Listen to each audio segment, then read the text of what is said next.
Love X Revenge. The night she became a widow, rain hammered the roof like fists of judgment. Anna stood barefoot on the cold floor, holding her youngest child against her chest, while the older two clutched her legs. The house felt suddenly too large, too hollow, as if the walls themselves had lost their purpose. Her husband's coat still hung by the door, damp with the smell of iron and smoke from the factory where he'd worked until the accident took him. People said time would soften the pain. What they didn't say was how quickly grief could turn into fear. The fear had a name. Victor. Victor was her late husband's father, a man whose voice carried authority like a weapon. He arrived 3 days after the funeral, his boots muddy, his eyes sharp. He didn't ask how she was. He didn't kneel to comfort the children. He looked around the small house and said, "This place belongs to my blood." Anna tried to explain that the house was rented, that she paid the bills, that the children needed stability. Victor laughed, a short sound with no warmth.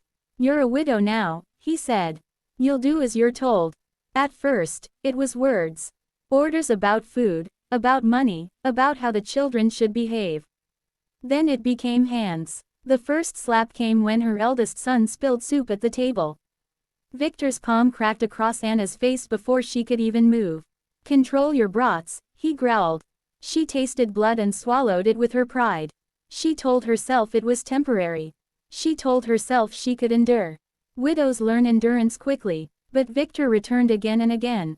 He took what little money she had, claiming it was for the children's future. He shouted, shoved, struck. He called it discipline. He said the children needed a strong hand now that their father was gone. And when Anna protested, when she tried to shield them, his rage found her ribs, her arms, her back. Neighbors heard the noise and closed their doors.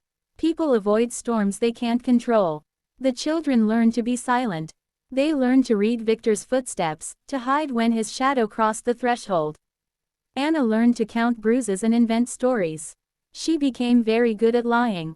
The night everything changed, Victor arrived drunk. The smell of alcohol and old anger filled the room. He accused Anna of wasting money, of poisoning the children against him.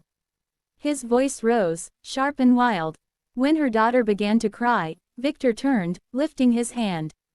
Someone else caught it. The grip was firm, unyielding. "Let go of her." The voice was calm, but it carried weight, like a stone dropped into deep water. Anna looked up, stunned. The man stood between Victor and the children, tall, broad-shouldered, his coat still dusted with rain. His eyes were steady, dark with something older than anger. Victor snarled and tried to yank his arm free. "Who the hell are you?" The man didn't answer immediately. He pushed Victor's hand away and placed himself fully in front of the children, as if his body alone could become a wall. "I'm the one telling you to leave." Victor laughed, but there was uncertainty in it. "This is family business." "No," the man said softly. "This is abuse." The word hung in the air like a verdict. Victor swung. He was fast, fueled by drink and years of unchecked dominance. The man blocked the punch easily, twisting Victor's arm until a yelp escaped his throat. He released him just as quickly, stepping back, giving Victor space to retreat. "Go," he said. "Now." Victor's eyes flicked to Anna, then to the children, then back to the man.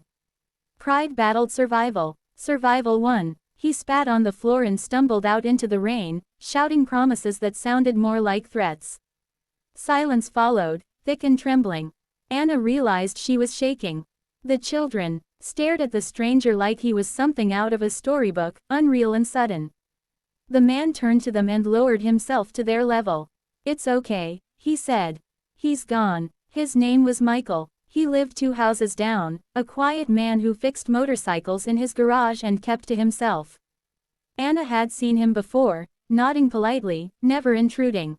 He'd heard the shouting that night and decided he'd heard enough. "I should have come sooner," he said, his voice tight with regret. Anna didn't know what to say. Gratitude felt too small. Fear still clung to her skin. "He'll come back," she whispered. Michael nodded. Not like before. He helped her call the police. He stayed while she gave her statement, while the children huddled close. He didn't leave when the officers did. He made tea. He sat in the corner and let the silence breathe. Victor tried. He showed up the next day, sober and furious, demanding access to the children. Michael was there. The police were called again. A restraining order followed. The law, slow and imperfect, finally leaned in Anna's favor. But protection isn't just paper. Michael became a constant presence, not intrusive, just there. He fixed the broken lock on the door. He walked the children to school. He taught Anna how to change a tire, how to stand straighter when fear tried to bend her spine. He never asked for anything. The children began to smile again. Laughter returned in cautious bursts, like birds testing the sky after a storm. Anna's bruises faded, but the memory of pain lingered, a ghost she learned to live with. One evening, as they sat on the porch watching the sun sink low, Anna finally asked, "Why did you help us?" Michael took a long breath. "My mother was a widow," he said. "No one stepped in for her." The words settled between them, heavy and shared. Victor didn't disappear quietly. He spread rumors, tried to turn family against her, painted himself as the victim. But something had changed. Anna was no longer alone. And when Victor realized his fists no longer ruled, his power shrank to nothing. Months passed. The house filled with new routines, new strength. Anna found work. The children grew taller, louder, freer. Michael remained, steady as the ground beneath their feet.